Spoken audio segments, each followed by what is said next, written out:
ওয়ালা ফিস সামা। এটা কেমন? এই আয়াতের ব্যাখ্যা যদি কোরআনে কারীমের অন্য আয়াত দিয়ে করি, কোরআনে কারীম খুলে দেখেন আল্লাহ রাব্বুল আলামিন সূরা সাফ ৮-৯ নম্বর আয়াতে বলেছেন, ইউরিদুনা লিইউতফিউ নূরাল্লাহি বিআফওয়াহিহিম ওয়াল্লাহু মুতিম্মু নূরিহি ওয়ালাউ কারিহাল কাফিরুন।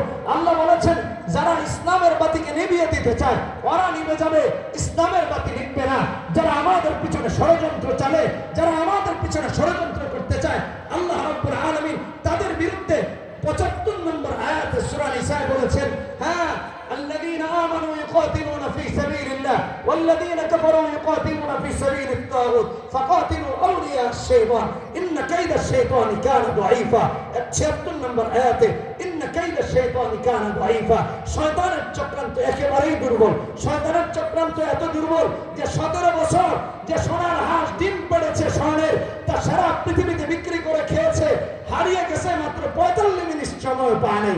১৭ বছরের শাসক, এত বড় দানব শাসক ৪৫ মিনিট সময় পায় নাই।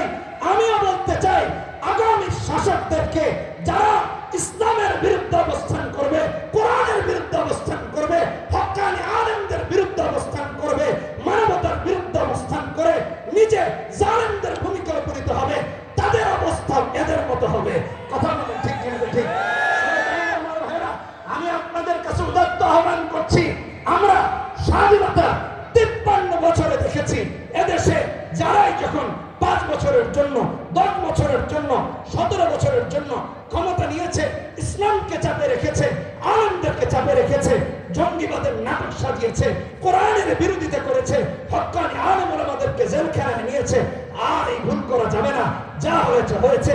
আগামীর বাংলাদেশ হতে হবে ইসলামের।